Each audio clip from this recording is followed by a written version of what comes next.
Hello guys, നമ്മളൊന്ന് തിരിച്ചു പോവാണ് കേട്ടോ. കൃത്യം ഒരു മാസത്തിനായിരുന്നു ഇത്തവണ നമ്മൾ വന്നിട്ടുണ്ടായിരുന്നത്. കണ്ണടച്ച് തുറക്കുന്നതിന് മുന്നേ ആ ഒരു മാസം തീരുകയും ചെയ്തു. ഞാൻ ജസ്റ്റ് രാവിലെ എണീറ്റു, ഒന്ന് മുറ്റത്തേക്കൊക്കെ ഒന്ന് ഇറങ്ങി ഫ്രഷായി നമുക്ക് റെഡിയായി ഇറങ്ങണം. ഒരുപാട് സമയമില്ല കേട്ടോ, കാരണം ഉച്ചയ്ക്ക് 1 മണിയാകുമ്പോഴൊക്കെയാണ് നമുക്ക് കരിപ്പൂർ എയർപോർട്ടിൽ എത്തേണ്ടത്. അച്ഛൻ രാവിലെ അച്ഛൻ്റെ ചെടികൾക്കൊക്കെ വെള്ളം ഒഴിച്ചുകൊണ്ടിരിക്കുകയാണ്. ഇതാണ് ബെയിലിയുടെ മോർണിംഗ് ഡ്രിങ്ക്. ഒരു അര ഗ്ലാസ് പാല്, ഒരു 2 ഗ്ലാസ് വെള്ളത്തിൽ മിക്സ് ചെയ്തിട്ടുള്ള ഒരു പാലും വെള്ളം. തുടക്കത്തിലൊക്കെ നല്ല ഇഷ്ടമായിരുന്നു കേട്ടോ, പക്ഷെ ഇപ്പം മടിയാണ് കുടിക്കാൻ വേണ്ടിയിട്ട്. ഇപ്പം രാവിലെയായി കണ്ണ് തുറന്നാൽ ഒരൊറ്റ വിചാരമേ ഉള്ളൂ, ഈശ്വര ഭഗവാൻ ഇന്ന് മാക്സിമം റെസ്റ്റ് എടുക്കാൻ പറ്റണേന്ന്. അങ്ങനെ റെസ്റ്റ് എടുത്തുകൊണ്ടിരിക്കുകയാണ്.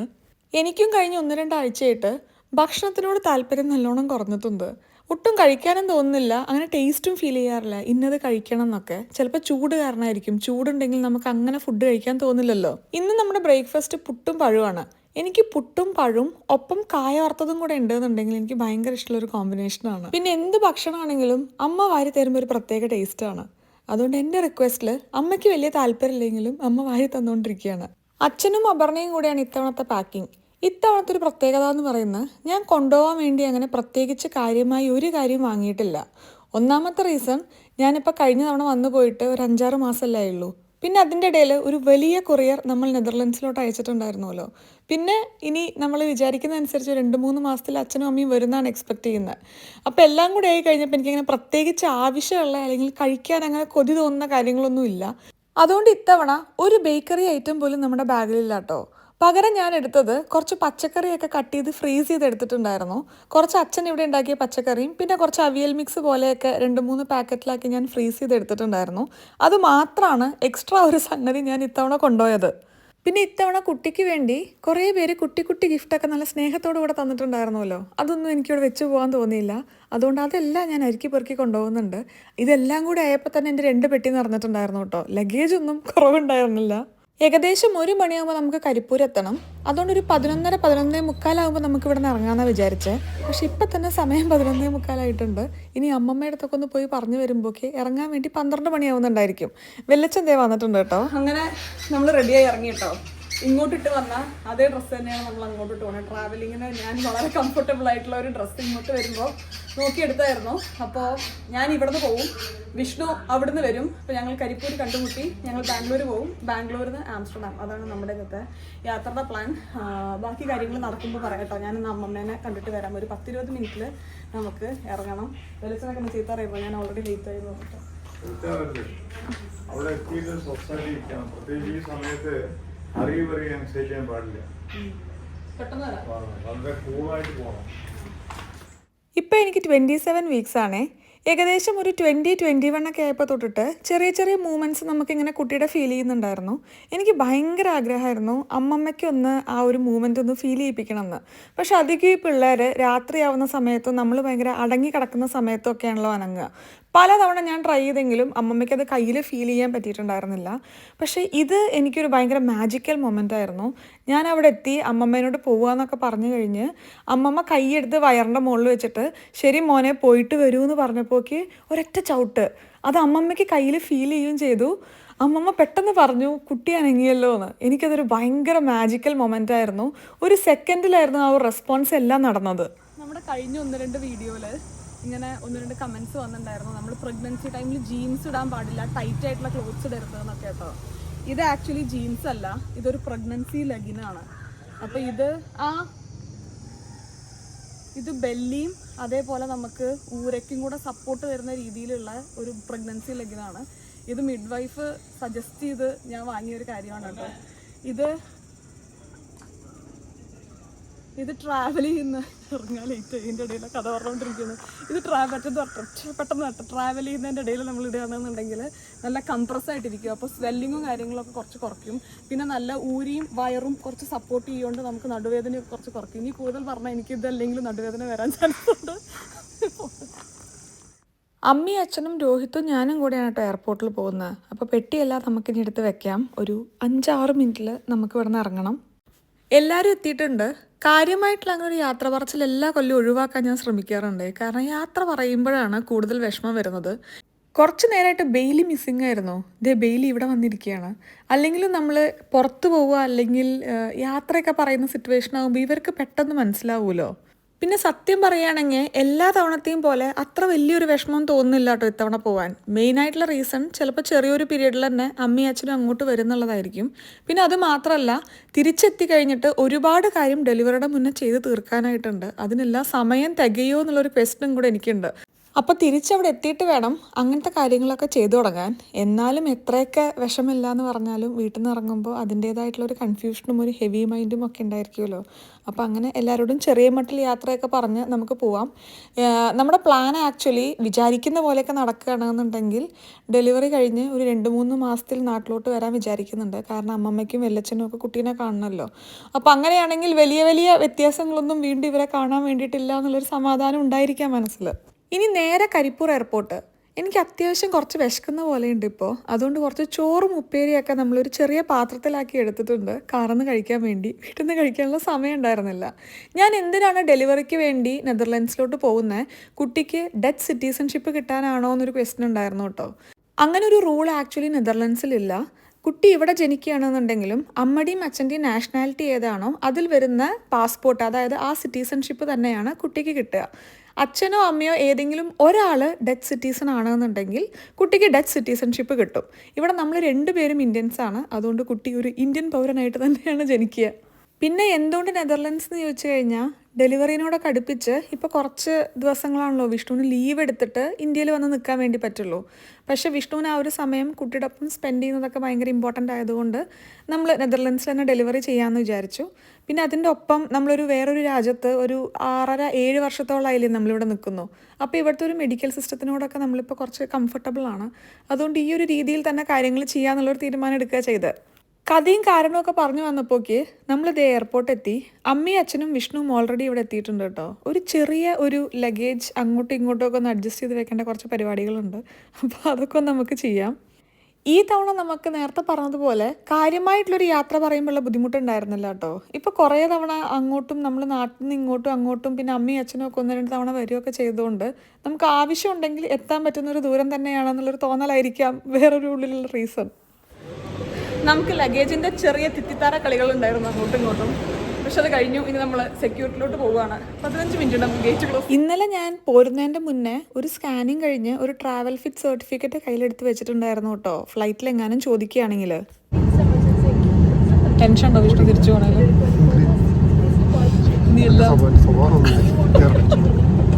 സ്വഭാവം തങ്കപ്പെട്ടൻ്റെ സ്വഭാവമാണ്. ഇത്ര നല്ല സ്വഭാവമുള്ള ആളുകൾ കിട്ടും. ഇനി പഠിച്ചിട്ട് വേണം ഏത് സൈഡിലേക്ക് തിരിച്ചാലാ ഗ്യാസ് ഓൺ ചെയ്യാം. ഡിഷ് വാഷർ സെറ്റ് ചെയ്യണ്ടെങ്കിൽ അറിയാം. ഇതൊക്കെ പഠിക്കണം. ഫ്ലൈറ്റിൽ നമ്മൾ കയറി കഴിഞ്ഞാൽ ഞാൻ എപ്പോഴും കുറച്ച് വിജിലൻ്റ് ആണ് കേട്ടോ. എന്തെങ്കിലുമൊക്കെ ഒരു ഇളക്കം ഫ്ലൈറ്റിന് വരുന്നുണ്ടോ എന്നുള്ളത്. ഇത്തവണ ബാംഗ്ലൂരിലോട്ടുള്ള യാത്ര കുറച്ച് ബുദ്ധിമുട്ടായിരുന്നു. കാരണം 1-2 തവണ ടർബുലൻസ് വന്നിട്ടുണ്ടായിരുന്നു. അവർ അനൗൺസ് ചെയ്യുന്നുണ്ടായിരുന്നു ബാഡ് വെതർ ആയത് കാരണമാണെന്ന്. പക്ഷെ എന്നാലും എനിക്കൊരു ചെറിയ പേടി ഉള്ളിലുള്ളത് കൊണ്ട് ഞാൻ വളരെയധികം വിജിലൻ്റ് ആയിട്ടാണ് ഇരിക്കുന്നുണ്ടായിരുന്നത്. ഫൈനലി ഒന്ന് ലാൻഡ് ചെയ്തപ്പോൾ തന്നെയാണ് ചെറിയൊരു മനസ്സമാധാനം വന്നത്. കൃത്യം 3:50 കഴിഞ്ഞപ്പോൾ നമ്മളിവിടെ എത്തി. നമ്മളിനി ബാഗേജ് കളക്ട് ചെയ്യാൻ വേണ്ടി പോവുകയാണേ. ശരിക്കും നമ്മുടെ ഫ്ലൈറ്റ് രാത്രി 10 മണിക്കായിരുന്നു. നമ്മളിവിടെ ഒരു 10:45-11 മണിക്ക് എത്തുന്ന പോലെ അല്ലേ? 7 മണിക്കായിരുന്നു. സോറി, 7 മണിക്കായിരുന്നു. 8 മണിക്ക് എത്തുന്ന പോലെ. നമുക്കിത് വലിയ അറിവില്ലല്ലോ. പക്ഷേ ആ ഫ്ലൈറ്റ് ക്യാൻസൽ ആയതുകൊണ്ട് നമുക്ക് ഈ 3 മണിക്കുള്ളിൽ ഫ്ലൈറ്റ് എടുക്കേണ്ടി വന്നു. അതുകൊണ്ടാണ് നമ്മളിവിടെ നേരത്തെ എത്തിക്കഴിഞ്ഞിട്ട് എന്ത് ചെയ്യുന്നുള്ളതൊക്കെ നമ്മൾ ചിന്തിച്ചായിരുന്നു. ആൽക്കട അങ്ങോട്ട് ഇവിടുന്ന് ഒരു 2.5 മണിക്കൂർ ദൂരമുണ്ട്. അങ്ങോട്ട് പോകാമെന്നൊക്കെ വിചാരിച്ചിരുന്നത്. പിന്നെ അത് ഭയങ്കര ദൂരമായി പോവും എന്നൊക്കെ വിചാരിച്ച് അക്ഷയുടെ വീട് ഇവിടെ അടുത്ത് തന്നെയാണ്. അപ്പോൾ അക്ഷയുടെ അടുത്തോട്ട് പോയി അവിടെ ഒരു 4-5 മണിക്കൂർ ഇരുന്ന് തിരിച്ച് എയർപോർട്ടിലേക്ക് വരാമെന്നാണ് ഇപ്പോഴത്തെ ഒരു പ്ലാൻ. അൽക്ക അങ്ങോട്ട് വരുമോ ഇല്ലയെന്ന് എനിക്കറിയില്ല. ഞാൻ ഒട്ടും നിർബന്ധിച്ചില്ല കേട്ടോ. കാരണം ഇത്രയും ദിവസമായിട്ട് അവൾ ഓട്ടത്തിലായിരുന്നു. ഇന്നലെയാണ് എറണാകുളത്ത് നിന്ന് തിരിച്ചങ്ങോട്ട് എത്തിയത്. അപ്പോൾ വരുമോ ഇല്ലയെന്നുള്ളൊരു കൺഫർമേഷൻ എനിക്കില്ല. നമുക്ക് നോക്കാം. ഇനിയാണ് ഒരു ട്വിസ്റ്റ് നടന്നത്.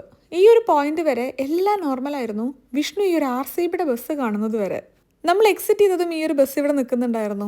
ആക്ച്വലി ഞാൻ ശ്രദ്ധിച്ചില്ല കേട്ടോ. ഞാൻ ഏതോ വഴി പെട്ടിയും തൂക്കി പോവുമായിരുന്നു. പക്ഷേ വിഷ്ണു ഈ ഒരു ബസ് കണ്ട് ഭയങ്കര എക്സൈറ്റഡ് ആവുന്നുണ്ടായിരുന്നു. ഒരു ഡ്രീം കം ട്രൂ മൊമെന്റ് ആയിരിക്കും ചിലപ്പോൾ അതല്ലേ. കാണാൻ പറ്റിയ മതിയായിരുന്നു. ഇത്രയും ആഗ്രഹം ഒരാൾക്കുണ്ടെങ്കിൽ നടക്കണമല്ലോ. അപ്പോൾ എനിക്കെന്താ കരച്ചിൽ വരുന്നത് കാണാൻ? എനിക്കറിയില്ല.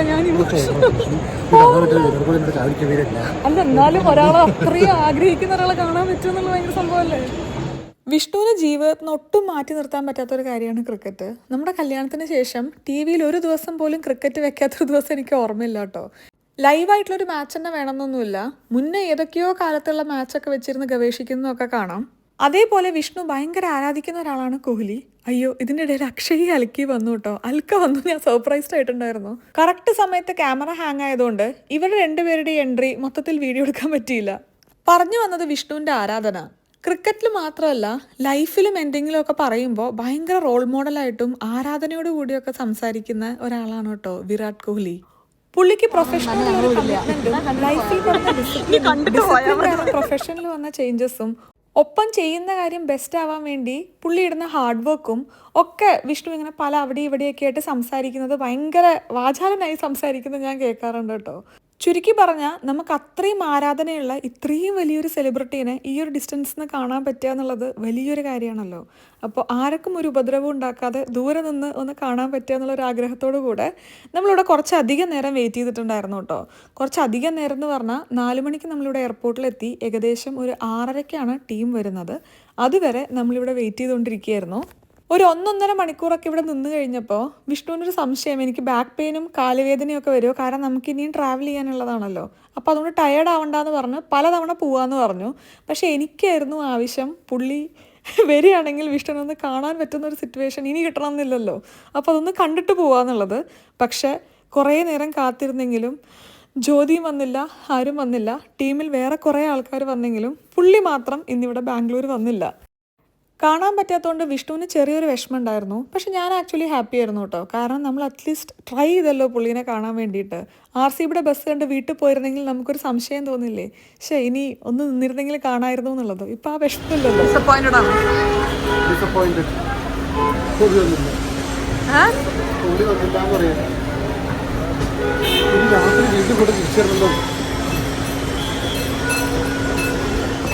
അതിനുശേഷം പാർക്ക് ചെയ്ത പാർക്കിംഗ് അൽക്കിയും അക്ഷയും മറന്നുപോയി. കുറച്ച് നേരത്തെ കൺഫ്യൂഷൻ നമുക്ക് അവിടെ ഉണ്ടായിരുന്നു കേട്ടോ. പിന്നെ ഏകദേശം ഒരു 1/4 മണിക്കൂർ കഴിഞ്ഞിട്ടാണ് നമുക്ക് വീട്ടിൽ പോകാൻ വേണ്ടി പറ്റിയത്. എനിക്ക് ഈ ഫ്രോസൺ ബോട്ടിൽ ഭയങ്കര ഇഷ്ടമാണ് കേട്ടോ, ഇവരുടെ ഈ ഒരു വാനില ഷേക്ക് വരുന്നത്. അപ്പോൾ അതുകൊണ്ട് അതൊന്ന് വീട്ടിലെത്തുന്നതിൻ്റെ മുന്നേ നമ്മൾ ഓർഡർ ചെയ്തിട്ടുണ്ടായിരുന്നു. വീട്ടിലെത്തിപ്പോക്കി എൻ്റെ കിളി പോയ അവസ്ഥയായിട്ടുണ്ടായിരുന്നു. ഞാൻ ഭയങ്കര ടയേർഡായിരുന്നു. ഒരു 2.5-3 മണിക്കൂറോളം നമ്മൾ നിൽക്കുകയും ചെയ്തു. പിന്നെ എല്ലാം കൂടെ കഴിഞ്ഞ് വീട്ടിലെത്തിയപ്പോക്ക് എനിക്കൊന്ന് കിടന്നാൽ മതി, എനിക്ക് ട്രാവൽ ചെയ്യാൻ പറ്റുമോ എന്നുള്ളൊരു സംശയമൊക്കെ എനിക്ക് തോന്നിയിട്ടുണ്ടായിരുന്നു. പിന്നെ അതൊക്കെ പറഞ്ഞ് ഇവരാരും ടെൻഷൻ അടിപ്പിക്കണ്ടല്ലോ എന്ന് വിചാരിച്ച് ഞാനൊന്നും മിണ്ടിയില്ല. അക്ഷയ നല്ല അടിപൊളി അപ്പവും ചിക്കൻ കറിയും ചിക്കൻ ഫ്രൈയും ഒക്കെ ഉണ്ടാക്കി വെച്ചിരുന്നു. പക്ഷേ ഇത്രയും ടയർഡായി എനിക്ക് ഒന്നിൻ്റെയും ടേസ്റ്റ് മൊത്തത്തിൽ അങ്ങോട്ട് മനസ്സിലാവുന്നുണ്ടായിരുന്നില്ല. പിന്നെ ഇവിടെ വന്ന് കിടക്കാനുള്ളൊരു സമയമൊന്നും ഉണ്ടായിരുന്നില്ല കേട്ടോ. വന്നൊരു 1-1.5 മണിക്കൂറിൽ ഇറങ്ങണമായിരുന്നു. വന്ന് വർത്താനം പറഞ്ഞ് ഫുഡൊക്കെ കഴിച്ച് വന്നപ്പോഴേക്ക് നമുക്ക് വീണ്ടും എയർപോർട്ടിൽ പോകാനുള്ള സമയമായി. എയർപോർട്ടിൽ അത്രയും നേരം നിന്നേലും ടയേർഡായതിലും എനിക്ക് വലിയ കുറ്റബോധം ഉണ്ടോയെന്ന് ചോദിച്ചു കഴിഞ്ഞാൽ ഇല്ല കേട്ടോ. കാരണം അത്രയും ആഗ്രഹമുള്ളൊരു കാര്യം ചെയ്യാൻ വേണ്ടിയിട്ടല്ലേ നമ്മൾ ആ ഒരു എഫേർട്ട് എടുത്തത്. അപ്പോൾ അതുകൊണ്ട് നടന്നോ ഇല്ല എന്നുള്ള രണ്ടാമത്തെ കാര്യം. പക്ഷേ അറ്റ്ലീസ്റ്റ് വി ട്രൈഡ്, നമ്മൾ പറയുന്ന പോലെ. അതുകൊണ്ട് ആ ഒരു അറ്റംപ്റ്റിൽ എനിക്ക് സന്തോഷമേ ഉള്ളൂ. നമ്മൾ തിരിച്ച് വീണ്ടും ഇവിടെ എയർപോർട്ടിലെത്തി. ലഗേജും കാര്യങ്ങളൊക്കെ നമ്മൾ ചെക്ക് ഇൻ ചെയ്തു. ഇനി ഏകദേശം 1 മണിക്കൂർ 1.5 മണിക്കൂറുണ്ട് നമുക്ക് ബോർഡ് ചെയ്യാനായിട്ട്. അതുവരെ എവിടെയെങ്കിലും പോയി ഇരുന്ന് നമുക്ക് ചെറുതായിട്ടൊന്ന് റെസ്റ്റ് എടുക്കാം. സത്യം പറഞ്ഞാൽ ഇപ്പോഴത്തെ അവസ്ഥ എന്താണെന്നറിയോ, നമ്മളിവിടെ ബാംഗ്ലൂർ വന്ന് ഇറങ്ങി കരിപ്പൂരിക്ക് കയറാവുന്നൊരവസ്ഥ അല്ലേ, അതേപോലെ ടയർഡായിട്ടുള്ള ഒരവസ്ഥ.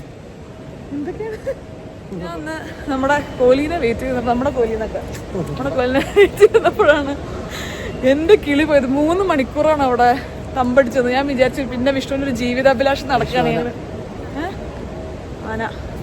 ജീവിതാഭിലാഷം നടക്കണേണ് നടക്കട്ടെ എന്ന്. പക്ഷെ അത് കഴിഞ്ഞപ്പോഴേക്ക് ഞാൻ തീർന്നു കൂട്ടാ.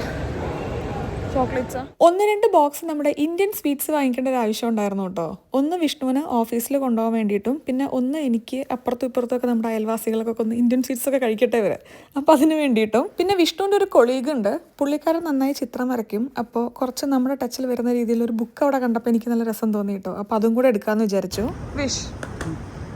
വിഷ് ഏതാനും നിമിഷങ്ങൾക്കുള്ളിൽ നമ്മൾ പറന്നുയരുകയാണ് ബാംഗ്ലൂരിൽ നിന്നും. വിഷമമുണ്ടോ?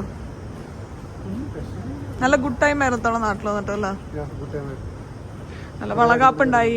വൈശാഖ് സാറിന്റെ എൽക്കടിയൊപ്പം നല്ല ടൈം സ്പെൻഡ് ചെയ്യാൻ പറ്റി. വീട്ടുകാരുടെ ഒപ്പം നല്ല ടൈം സ്പെൻഡ് ചെയ്യാൻ പറ്റി. ഓൾ ടുഗെദർ നല്ലതായിരുന്നു. വലിയ ബഹളങ്ങളൊന്നും ഉണ്ടായിരുന്നില്ല. അപ്പം ഇനി അടുത്ത പ്രാവശ്യം നമുക്കൊരു 4-5 മാസത്തിൽ വരാം അല്ലേ. അതാണ് ഇപ്പം മനസ്സിലെ പ്ലാൻ. നടക്കൂല എന്നുള്ള അറിയില്ല.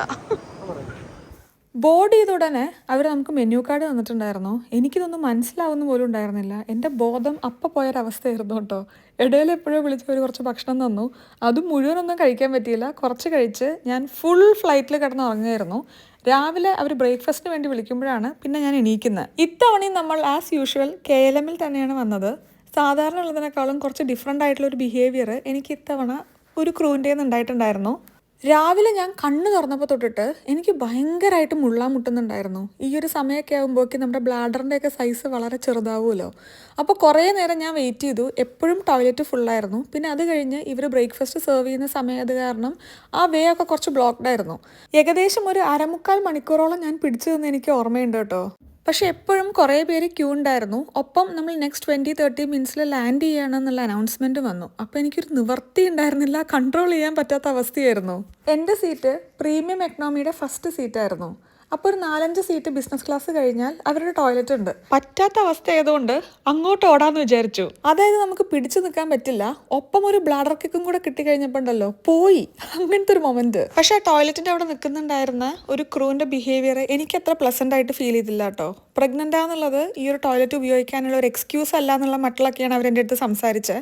എനിക്ക് അവരുടെ അടുത്ത് തിരിച്ച് പറയാൻ പറ്റുന്ന ഒരു സിറ്റുവേഷനിലായിരുന്നില്ല ഞാൻ. കാരണം ഞാൻ വർത്തമാനം പറഞ്ഞു കഴിഞ്ഞാൽ എനിക്ക് പറ്റാത്തൊരവസ്ഥയായിരുന്നു. ഞാൻ ഒന്നും നോക്കിയില്ല. ഞാൻ ടോയ്ലറ്റ് ആക്സസ് ചെയ്ത് ഉപയോഗിച്ചു ഇറങ്ങി. അപ്പോഴേക്ക് നമ്മൾ ലാൻഡ് ചെയ്യേണ്ട സമയമൊക്കെ ആയി കഴിഞ്ഞപ്പോഴേക്ക് എനിക്ക് അവരോട് തിരിച്ച് ഒന്ന് റെസ്പോണ്ട് ചെയ്യാൻ വേണ്ടി പറ്റിയില്ല. പ്രഗ്നൻസി ഒരു എക്സ്ക്യൂസായി എടുത്ത് ബിസിനസ് ക്ലാസ്സിലെ ടോയ്ലറ്റ് ഉപയോഗിക്കാൻ നോക്കുന്നു എന്നുള്ളതൊക്കെ വളരെ അൺപ്ലസൻ്റ് ആയിട്ടുള്ളൊരു ഡയലോഗായിട്ടാണ് എനിക്ക് തോന്നിയത് കേട്ടോ. ഞാൻ ഒരു 10 മണിക്കൂറോളം ആ ഫ്ലൈറ്റിലുണ്ടായിരുന്നു. ഒരു തവണ പോലും ഒരു സ്പെഷ്യൽ നീഡ് പറയുകയെ അതിന് മുന്നേ ആ ഒരു ടോയ്ലറ്റ് ഉപയോഗിക്കുകയും ഞാൻ ചെയ്തിട്ടില്ല. അത്രയും പറ്റാത്തൊരു കണ്ടീഷൻ ആവുകൊണ്ടാണ് ഞാനത് ചെയ്തത്. പക്ഷെ എനിക്ക് അറിഞ്ഞുകൂടാ ഇനി അങ്ങനെ തന്നെയാണ് എയർലൈൻസിലെ റൂൾ എന്നുള്ളത്. നിങ്ങൾക്ക് അറിയുന്നുണ്ടെങ്കിൽ ഒന്ന് കമൻറ്റ് ചെയ്യണേ. എൻ്റെ അപ്പോഴത്തെ എമർജൻസി സിറ്റുവേഷനിൽ എനിക്ക് റെസ്പോണ്ട് ചെയ്യാൻ പറ്റിയില്ല. പക്ഷെ എനിക്കൊരു ബുദ്ധിമുട്ട് തോന്നിയതുകൊണ്ട് ഞാൻ അതൊരു കംപ്ലയിൻ്റ് ആയിട്ട് റേസ് ചെയ്തിട്ടുണ്ടായിരുന്നു. അതിന് ഡിസ്കഷൻസ് നടന്നുകൊണ്ടിരിക്കുകയാണ്. ചെറിയ തണുപ്പൊക്കെ ഫീൽ ചെയ്യുന്നുണ്ട് അല്ലേ? ഒരു 12 ഡിഗ്രിയാണ് ഞാൻ നോക്കിയപ്പോൾ കണ്ടത്. അപ്പോൾ ഞാൻ നോക്കിയപ്പോൾ 12 കണ്ടത്. പക്ഷേ ഇപ്പോൾ ഇവിടെയും സമ്മർ ഇങ്ങനെ തുടങ്ങി കിട്ടും. ഞാൻ ഇന്നലെ രാത്രിയൊക്കെ നോക്കിയപ്പോൾ 21 ഡിഗ്രി ഉണ്ടായിരുന്നു രാത്രി. അപ്പോൾ ചൂടിലോട്ട് ഇങ്ങനെ വന്നുകൊണ്ടിരിക്കുന്നുണ്ട് തണുപ്പ് വിട്ടിട്ട്. പക്ഷെ നമ്മൾ നല്ല ചൂടിന്ന് ഇവിടെ വന്നപ്പോഴേ ഒരു 12 ഡിഗ്രിയൊക്കെ രസമുണ്ട്. ഞാൻ ഭയങ്കര ടയർഡായിട്ടുണ്ട്. എൻ്റെ മുഖം കഴിഞ്ഞ 2 ദിവസമായിട്ട് ഞാൻ ഭയങ്കര ടയർഡാണ്. പിന്നെ വീട്ടിൽ പോയി 2 അവക്കാഡോ ഷേക്കും കിവിയൊക്കെ പയ്യന് വീണ്ടും ഒന്ന് ഇൻട്രൊഡ്യൂസ് ചെയ്യണം. മറന്നു വേണ്ട, ലഡും ജിലേബിയൊക്കെ ഓർമ്മയുണ്ടാവുള്ളൂ. അപ്പോൾ അതൊക്കെ ഒന്ന് കൊടുത്തൊന്ന് സെറ്റപ്പ് ആക്കി എടുക്കണം. അങ്ങനെ നമ്മൾ പുറത്തിറങ്ങി. തണുപ്പുണ്ട് കേട്ടോ, നല്ലൊരു രസമുള്ളൊരു തണുപ്പ്, നല്ല വെയിലുമുണ്ട്. ജാക്കറ്റിനൊന്നും ആവശ്യമില്ല. സമയം രാവിലെ ഒരു 8 മണി ആവുകൊണ്ടാണ്. കുറച്ച് കഴിഞ്ഞാൽ കുറച്ചും കൂടെ ചൂട് കൂടുന്നുണ്ട്. അപ്പോൾ സഞ്ചേട്ടൻ വന്നുകൊണ്ടിരിക്കുകയാണ്. ജസ്റ്റ് ഇവിടെ എത്തിയിട്ടുണ്ട്. നമ്മൾ എക്സിറ്റ് ചെയ്ത് നമുക്ക് വീട്ടിൽ പോവാം. ഇന്നലെ നമ്മുടെ വീട് ക്ലീൻ ചെയ്യാൻ ഹെൽപ്പ് ചെയ്യുന്ന ഒരാളില്ലേ, അവർ വന്ന് രാത്രി ക്ലീനിങ് എല്ലാം ചെയ്ത് തീർത്ത് വെച്ചായിരുന്നു.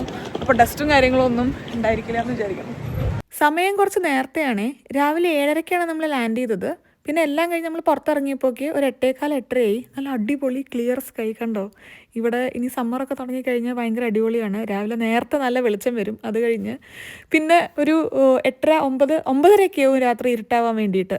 നമുക്ക് എയർപോർട്ടിൽ നിന്ന് കഷ്ടി ഒരു 20 മിനിറ്റേ ഉള്ളൂ കേട്ടോ വീട്ടിലോട്ട്.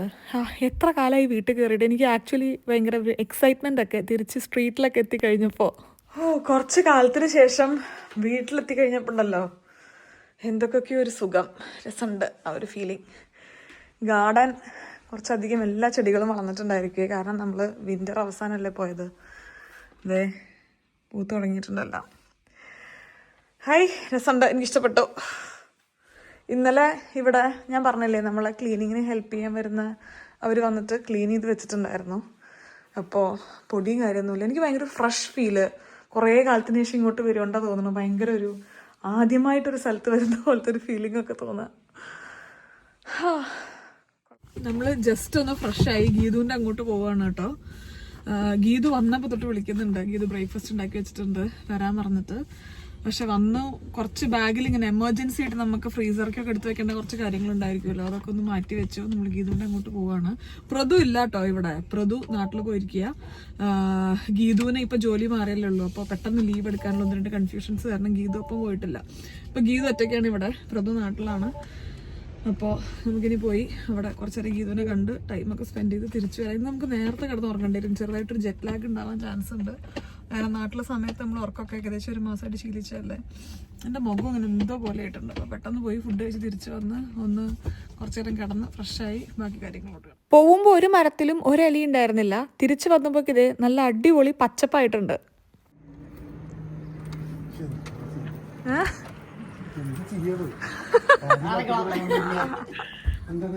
ഇതെനിക്കൊട്ടും അറിയാത്ത കാര്യമായിരുന്നു കേട്ടോ. ഗീതുവും വിഷ്ണുവും കൂടെയാണ് ഈ ഡിസ്കഷനൊക്കെ ഉണ്ടായിട്ടുണ്ടായിരുന്നത്. ഗീതു പാവം രാവിലെ നമുക്ക് പുട്ടും കടലയും ഉച്ചയ്ക്ക് ബിരിയാണിയും ഒക്കെ റെഡിയാക്കി വെച്ചിട്ടുണ്ട്.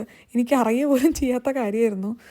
ഇനി back to normal life, cricket, ജീവിതം അങ്ങനത്തെയൊക്കെ ആയിട്ട് മുന്നോട്ട് പോകുന്നു. ഇനി തൊട്ട് നമുക്ക് ഇവിടുത്തെ വീഡിയോ ആയിട്ട് അടുത്തത് കാണാം. അതുവരെ എല്ലാവർക്കും നന്ദി, നമസ്കാരം, സസ്നേഹം, തനി മലയാളി, ടാറ്റ. പെട്ടെന്ന് തന്നെ കാണാം കേട്ടോ.